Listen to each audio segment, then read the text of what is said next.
Welcome to Life in Science. My name is Neil Prab. I'm a postdoctoral researcher at the Max Planck Institute of Evolutionary Biology in Cologne, Germany. Today I have with me Dr. Bilal Haider.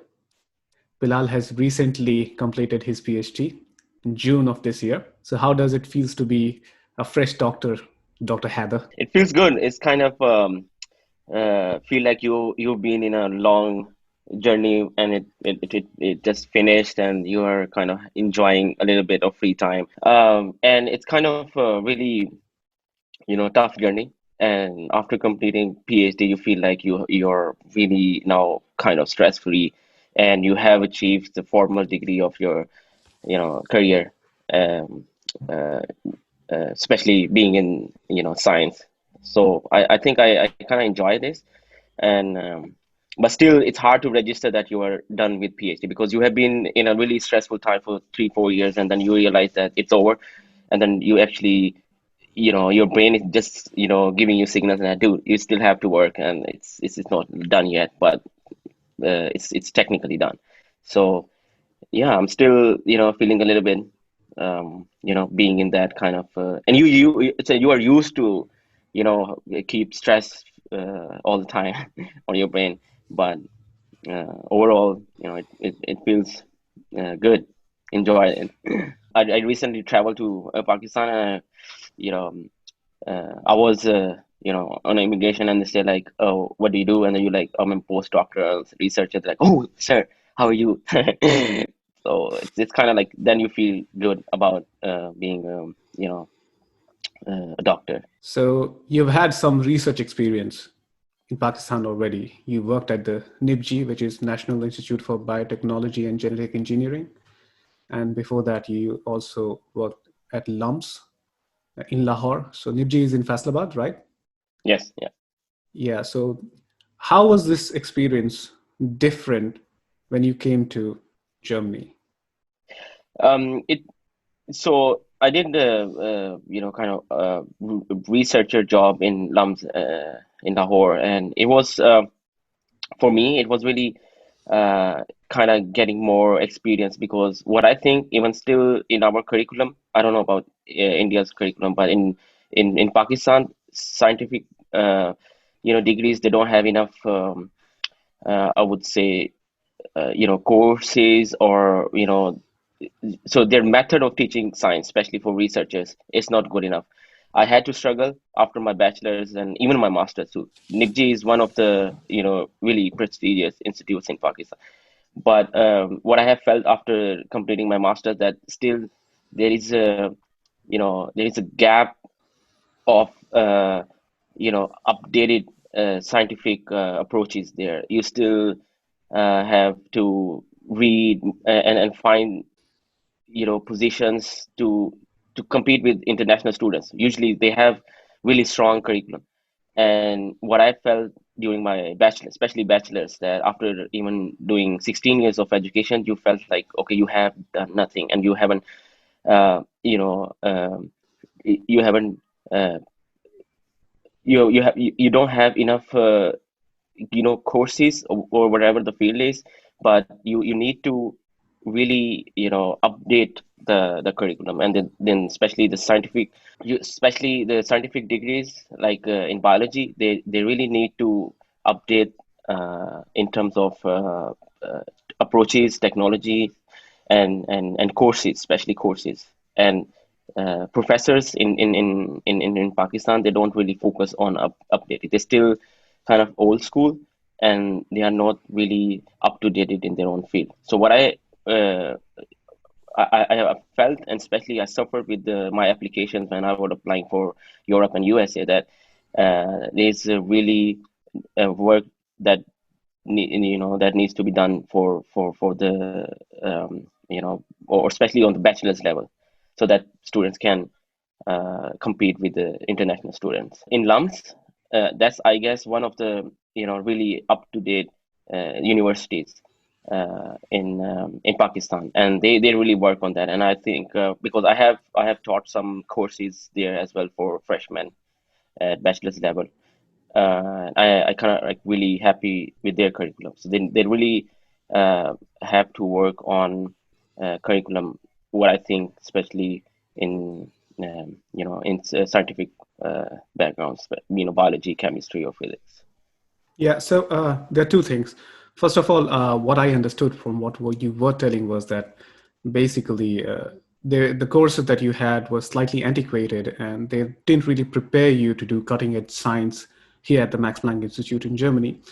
Perhaps what is also relevant here that Max Planck Institute for Evolutionary Biology is one of the most, advanced institute Yeah. in its field.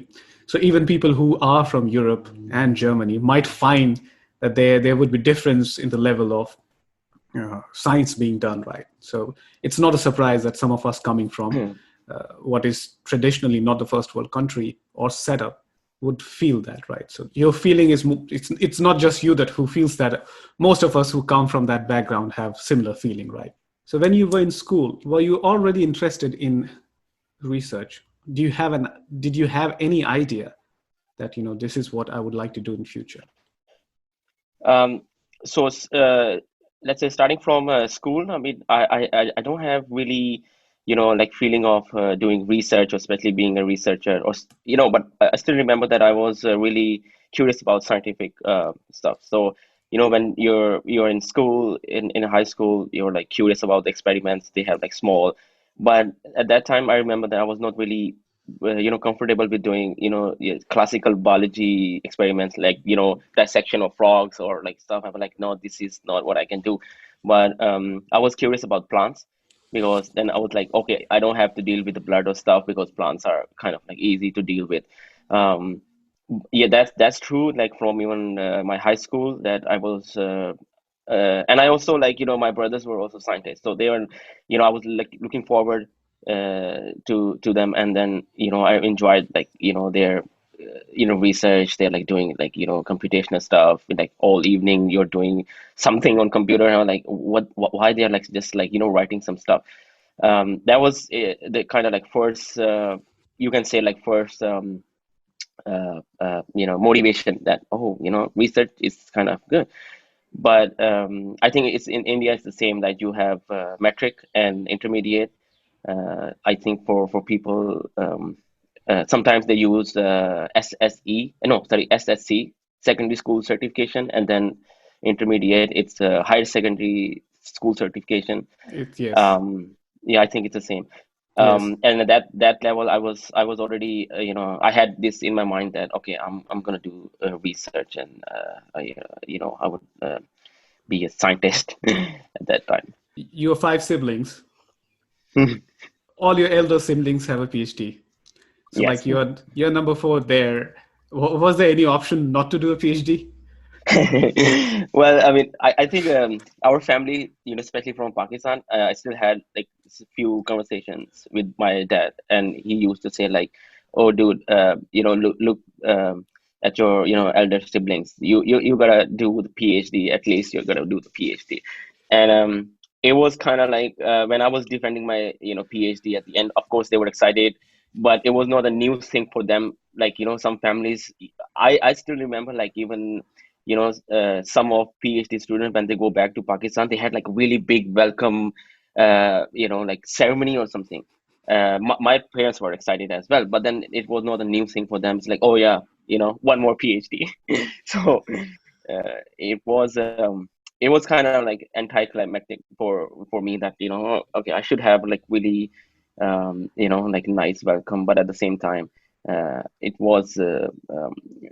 was also, and for them it was really an achievement, because I'm the youngest one, and they enjoyed to have, and my father is kind of like proud that all of my siblings are PhD, and they just like tell everyone in Pakistan, in his circle of friends, like, oh, the last Uh, one has also done the PhD.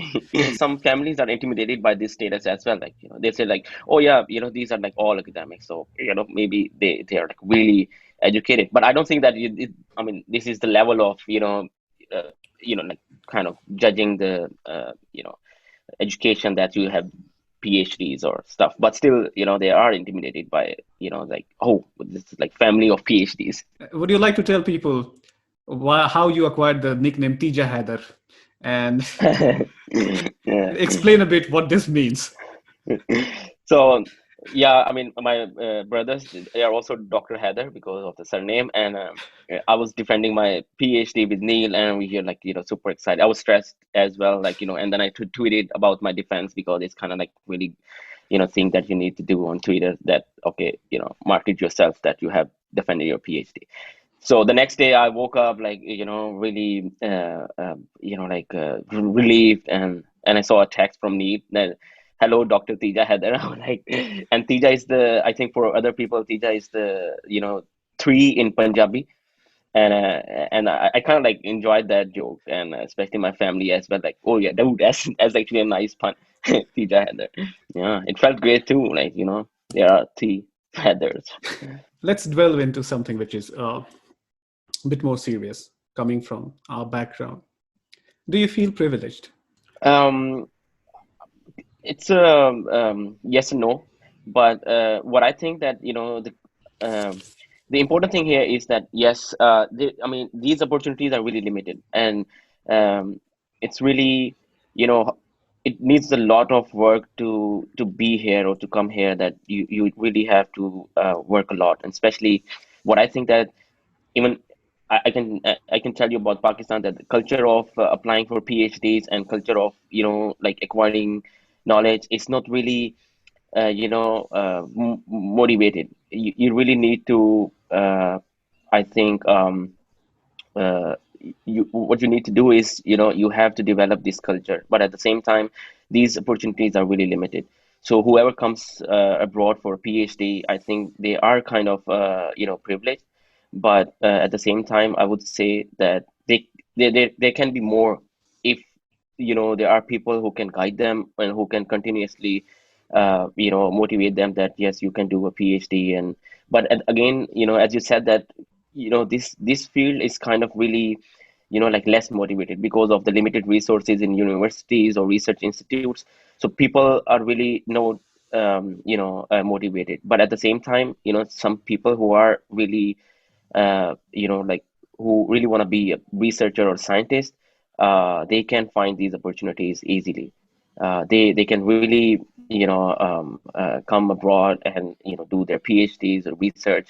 But another it's kind of limitation, because when you go back to your country, and there is a like school of thought that they say like we should go back to our country and serve our country. But at the same time, who who are really sincere about their country, they suffer a lot there.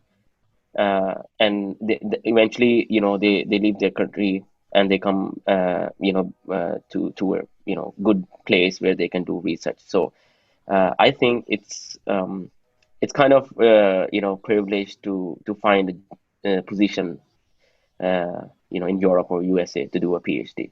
Once you have done it, like now you have a PhD, there's this internal disagreement that starts where you're like, what would be the stage where I can go back and start to change, at least help in changing things that, according to me, are not the best. And then on the other side, you see that my own research career is nascent, Mm, and I still have to establish that. And there's a push and pull. The push is to go further in your career, staying in West, and the pull is to that whatever limitations you felt while you were studying back in Pakistan, you need to go back and mend that mm. in whatever capacity you can. I mean, that's true. I mean, you have this kind of feeling when you have done your PhD that you should go back and try to develop that uh, culture, that people should be motivated to do PhDs, and especially encouraging research. And the only problem what I have struggled, it's kind of like internal struggle, that I have seen people suffer with limited resources, and especially funding problems, and that's everywhere. I mean, in academics, I think it's across the world, that everywhere, like scientists, they have to struggle for the funding and stuff, but still invest. They they encourage research, and they have a really lot of budget to carry out the research. And in Pakistan, especially, I mean, so limited resources, and there is no a centralized system where you can apply for funding. So it kind of like, that pushes you away from this feeling that you should go back and change the curriculum, because at the same time, that you can get a nice research, as your career, and it's kind of a bit selfish. But what I think, it's important for you too, because if you are really true motivated scientist, you should be, the person who just focus on your own career. So if you find a way out of this internal struggle, that you can just stay here, invest, I think it's good for you. But at the same time, I can propose a solution, or it's kind of like, an idea that people can do is like to make collaborations with your previous institutions like NIPG, or even your university or LUMP, that okay, let's do some research. I can be a collaborator, and you can actually kind of find a, yeah, midway, that you can still develop that culture of research in your own country, and do quality research being invest, or outside or abroad. um, Another thing that I would like to add here as well, that people should make collaboration, especially like us. We can encourage our professors, or scientists back at country, that okay, we are ready to do some collaboration when you are at this stage. But being at early career, I don't think that I can still make some collaboration. But still, if some people are really ahead of their career, they can make collaborations and try to change that culture. This is the classical case of the brain drain that gets talked about, and that's specifically rampant from where we come. Right, it's like a lot of people Yeah. leave every year, and but the funny thing is, when you never feel that you are the brain, because you're always struggling to establish yourself within the academic world, and you do feel that you are getting drained yourself rather than being drained from somewhere else. Right, it's like it's a very not to discourage anyone, but scientific pursuit is all consuming, and Yeah. there's very little that you have wiggle room for, that you can't really adjust, and most of us are just trying to make the best that we have been whatever has been handed over to us. So yes, Mm. this is understandable. So when you started your PhD, did it feel like that, okay, I'm going to do Nobel Prize winning research, and I'm going to dispute central dogma in biology, and test it and prove the other way around? And then as you go in your PhD, how did that go?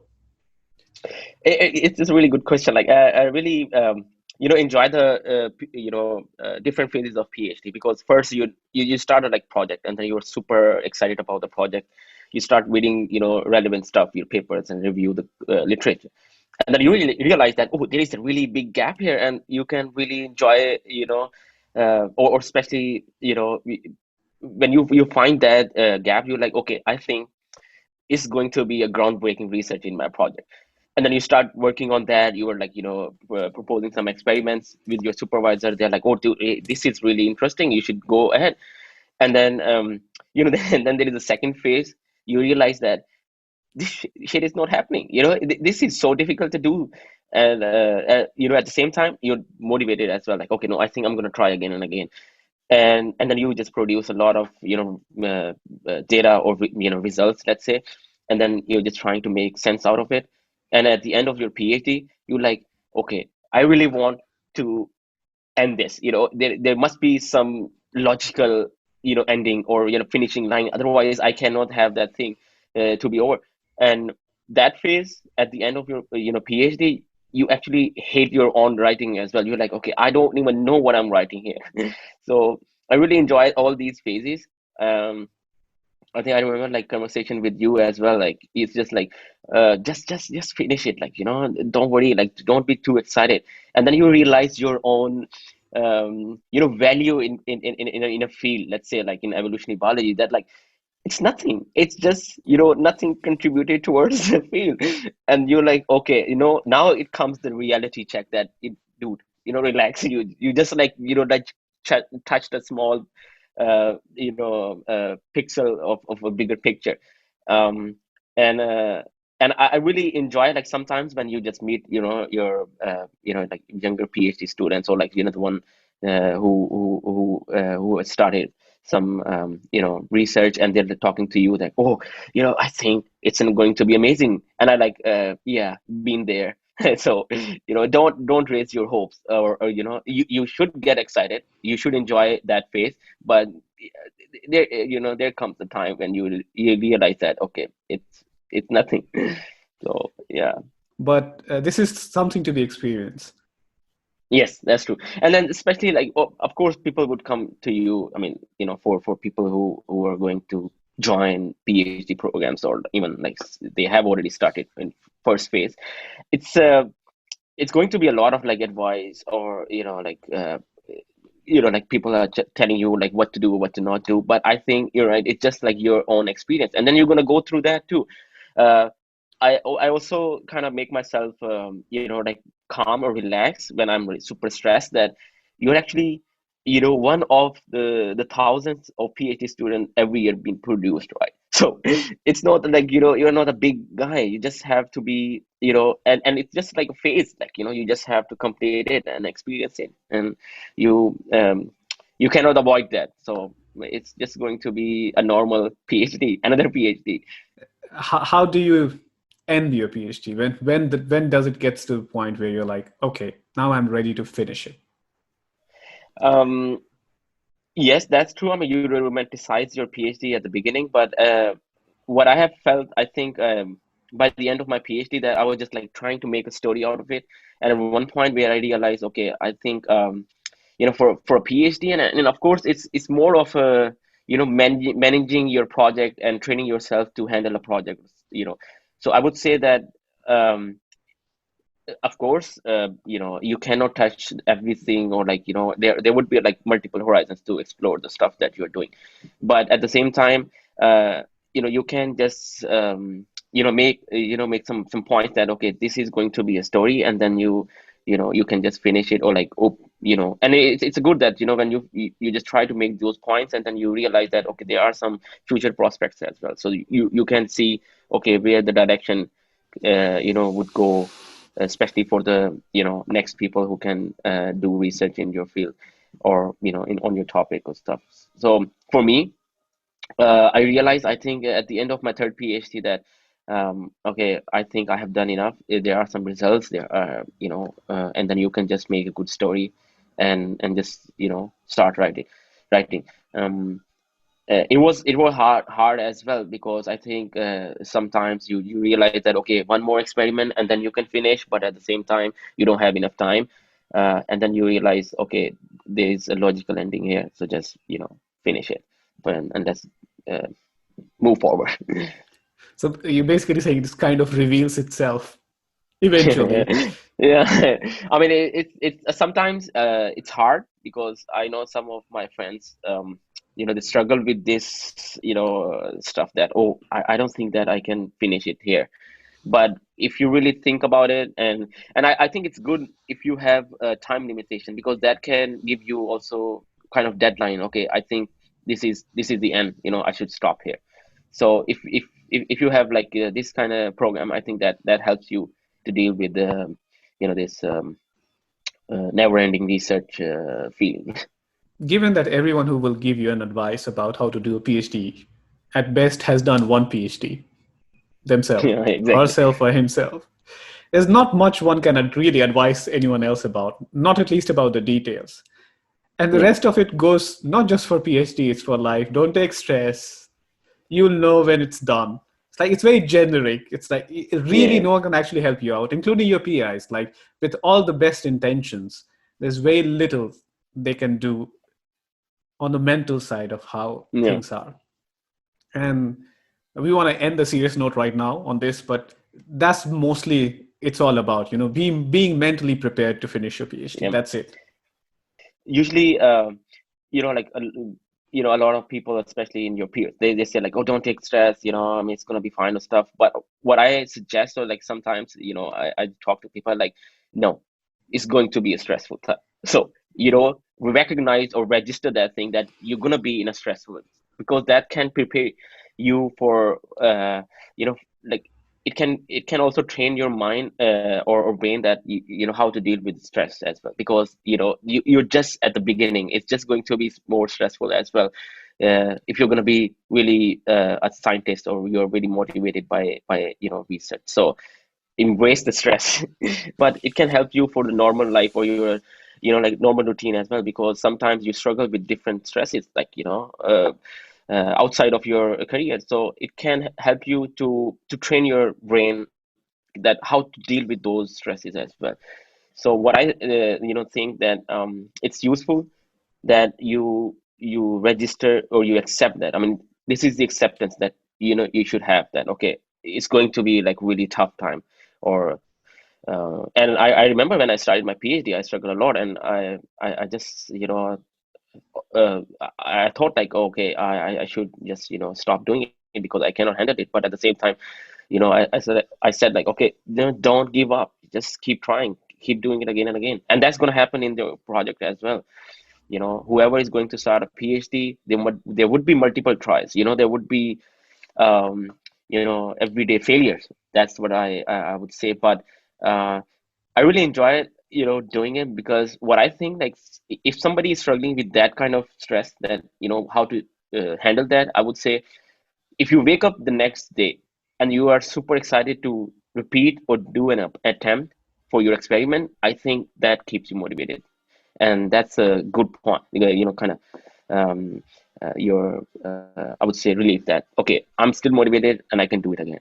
If you I mean, if you wake up and then you feel like okay, I don't think that you know I can do it, so you should you know quit that. I mean, this is not, I think, the sign for a motivated researcher. I mean, if you wake up even with the failure and then you're like, okay, I'm going to do it again, that's I think you know sincerity towards science and yourself as well. You know, I remember like one of the kids, they you know in bachelor's, they you know they came to me and they said, um, you know, convince me to do a you know research in biology. I was like, I'm not going to convince you. You know, you should be convinced by yourself.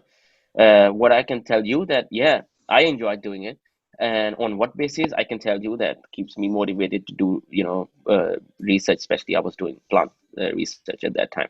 But I'm not going to convince you to come here and then tell you like, oh, this is going to be amazing, you know, and then people are doing great research and stuff. But no, it should come from your you know inside. I mean, you should just you know feel like okay, I'm doing it, and then I think it comes naturally. I mean, you don't have to keep yourself you know kind of you know say like artificial uh, you know motivation that oh yeah, I think I'm excited to do research, or I think no, it can just come out. I mean, you read a paper, you feel like okay, this is going to be you know my future, or this is going to be an exciting work to do.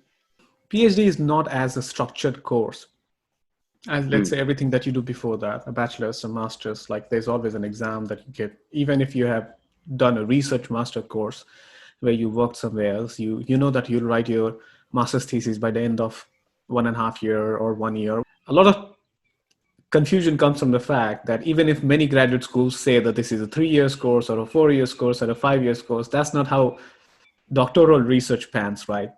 A mm, lot of people have to take extensions. And because most of us are so used to this mm, structure that the first time that the structure is taken out of it, we don't know how to behave.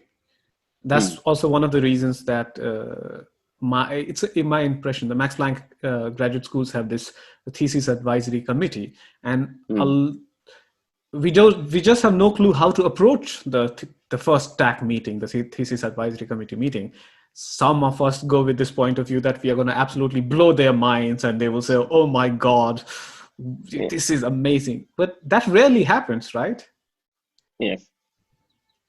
I mean, I yeah, I can share you my experience with tech. You know, it was just like I think after 3 or 4 months, and I was, you know, I mean, apparently I had a like really nice research proposal, and I was, you know, excited about presenting it to them. And at the end, I remember, you know, one of the professors in my tech, they said, "You didn't satisfy. I don't think you can complete your PhD in 3 years." And that comes like a disaster, like you know the feeling of like something just you know came to your head and you know push you down towards the earth, and I'm like, oh. okay, I don't know how to respond to that. They're like, just talk to people, and and that was, for me it was tough and stressful, super stressful, because that's just the beginning of PhD, and then you get this kind of feedback from your tag. But now now I kind of like feel like that was the one of the most uh, most motivated moments of my life as well, because then I took the challenge that, okay, you think I can complete my PhD, let's try, and then that happens. Like, it's just the very next tag they were like, yeah, do more research or do more experiments. I was like, okay, that's it. There was a different feedback from the last tag. So it was like really strange, but So scientific community is very keen on exchanging ideas, and sometimes that also means exchanging, not exchanging, just giving advices, doling it, out there. Not all of them are really good advices. So what was your experience with good and bad advices both? um yeah, you're right. It's just going to be sometimes brutal. Their feedback is just like, really, I mean, this doesn't even make any sense, and then you realize that it's just like you feel like, okay, I think I'm doing something wrong here. But what I think, yeah, I mean, yeah, I can tell you about, my like experience, that, first of all, there would be, what we call like criticism, or like, like scientific, I don't know what's the right word to use here, but it's just going to be uh, kind of tough, or raw, or sorry, not tough, or like, I would say not happy, that you're not gonna enjoy that feedback. But that's good for you, because that can, that's a, it's kind of, checkpoint that you should have. And if you are getting all the time positive feedback, that means something is wrong. What I think that you should also have a tolerance, like, I mean, I remember that conversation with you, like, there are going to be some people in your presentation, or like in a talk at the conference. They give you like some suggestions, or like, oh, you should have done that, or your experiments, I mean, and then I like your, like, kind of feedback that say like, I'll think about it. So yes, Don't say take that. them. Yeah. No, that's all right. But Yes. Yeah. but it's good, like, but then of course, I mean, you should think about it, Exactly. and then yeah, and then you think like, okay, no, I think I'm on the right path, then just move forward. But I enjoyed the negative feedback. I mean, it's going to be tough and hurtful, because you're like, "Oh, I don't want to hear that," but I think I enjoy that. It's kind of thing that you should have in your peer. I think peers. No, so one has to respect someone's time. So it's if their time is Yeah. valuable, and if they're giving you an advice, it's valuable that they're giving you, their time. But that doesn't mean that all the advices are valuable. Yeah, So that's true. Yeah. And they're also like, you uh, cannot have like generalization. I know sometimes, I exactly. mean, they're just giving you advice as a general, like, okay, you should do it, or you should do that. And then, I mean, of course, you have to analyze that, advice or feedback or whatever you call it. But it's it's good that you should have any kind of advice, and talk to people. I think that's the best way of um, doing it. That I mean, talk a lot. I think I would say, like, just discuss or just say stuff about your project. So can you tell us the best and the worst advice that you got? Being a PhD student or in my project? I Or think in whatever. my project. In Uh, your project or being a PhD student, whatever. As a PhD student, what was the best the and what best was the the best advice I got from my supervisor, because I remember that he, I mean, every time when I when I was thinking about my project and stuff that I don't think it's gonna work out, and you have like this kind of like imposter syndrome as well, that you are not a good scientist and stuff. But I remember like my supervisor, he said, be sincere to yourself. I mean, don't think too much, or if you are sincere to yourself, you're gonna make it. So that's really, like a positive advice coming from your supervisor. So that's also like, a positive thing, or nice, to have it from your supervisor. And the worst advice that I got, I actually don't remember right now, but yeah, I mean, mostly it was like related to your project, and they said like, no, it's not gonna work out. Some of your, like, colleagues, they were like, of course, senior as compared to you being a really, young PhD candidate, and then can, demotivate you. But at the same time, just listen to them and then think about it. So, what was the most difficult aspect of your life, both personal and professional, while you were pursuing your doctoral research? Most difficult aspect was to, design your project. That was the, like, I think it's the main thing during your PhD, that how you're going to carry out your, research. Designing, experimental part, or especially, my in our field, you have to design a proper, experimental setup, or especially, if you are studying a new lab, or doing experimental stuff. That was the most tough phase of my life, because there was limited help from, your colleagues as well, because they're also not really well trained for experiments. But it was difficult. It was the, I think, most stressful time as well, because you are being evaluated while, designing those experiments, and especially if you have a limited time, like, three, or 3+1 year of extension. You need to be really, focused, and really targeted, that you don't have enough time that you can try out stuff.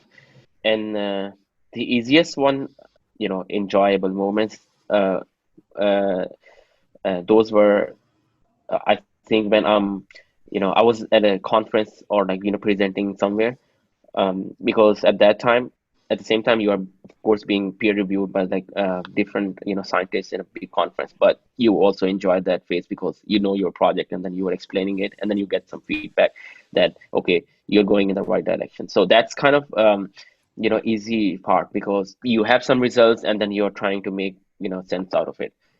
That, I would say, a bit easier. What was also difficult in your personal life is like, Oh yeah.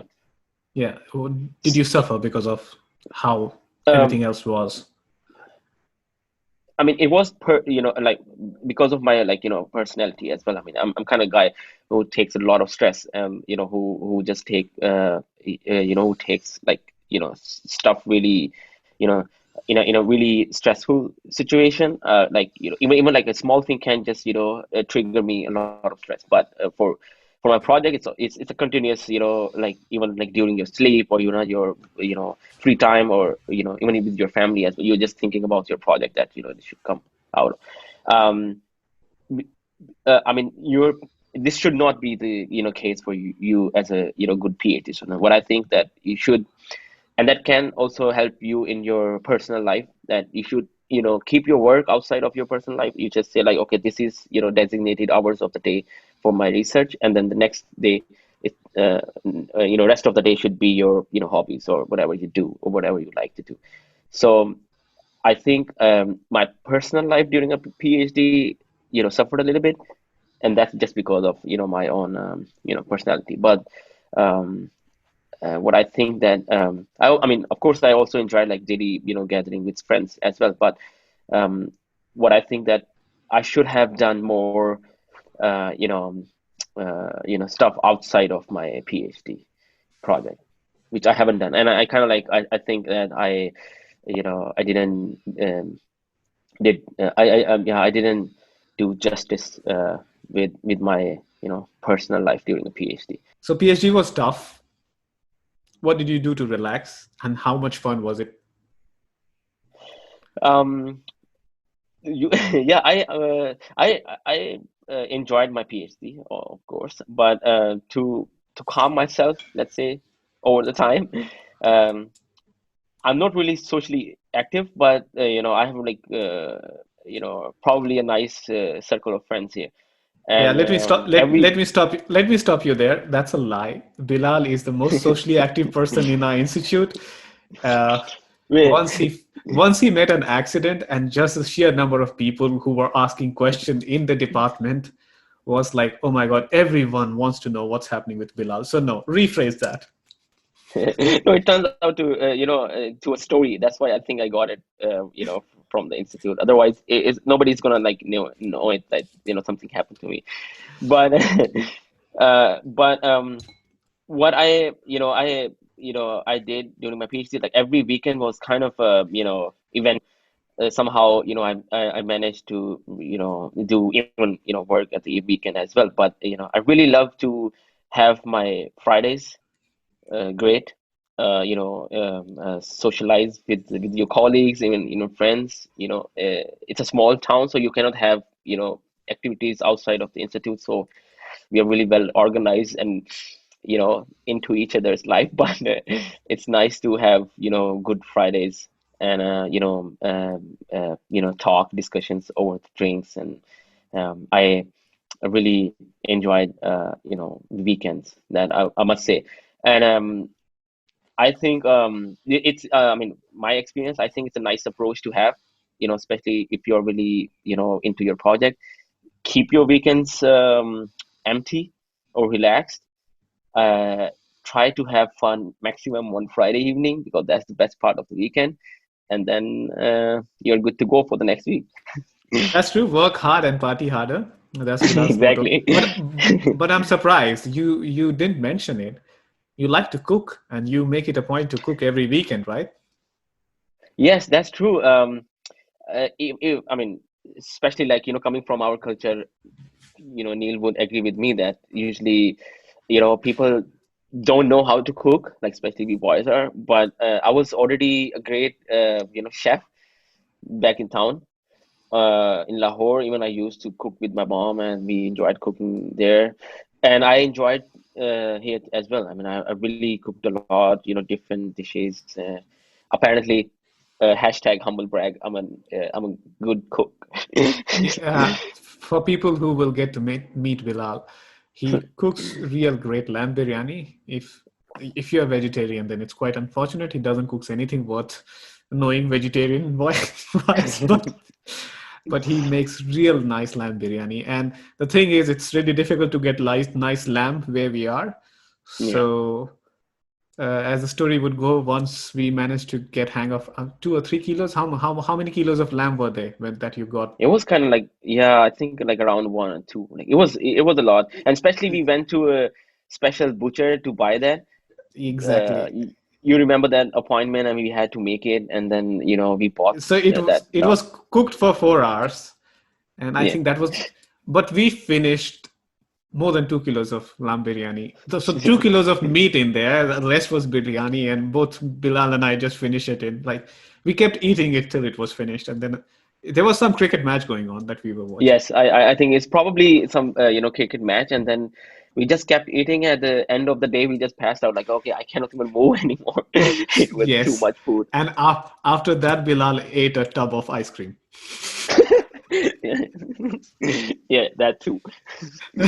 Anyways, that was very jolly note. Is there anything else, Bilal, you would like to end? Any advice, suggestions? Um, well, I mean, I can tell you, like, if I can do a PhD, anybody in this world can do a PhD. No, If I that's manage to, if I manage to get that title, I think, it's a thing that you can do. But generally speaking, enjoy this, PhD phase. I would say, bad, enjoy the bad things as well, enjoy the good things as well. Don't think too much. I mean, I think it's an interesting journey. I mean, I don't know, like how many people are doing it, but at the same time, I would say, just enjoy it and don't give up. Don't give up at any point. thanks for being with us. Thank you, Neil. Thank you. Bye.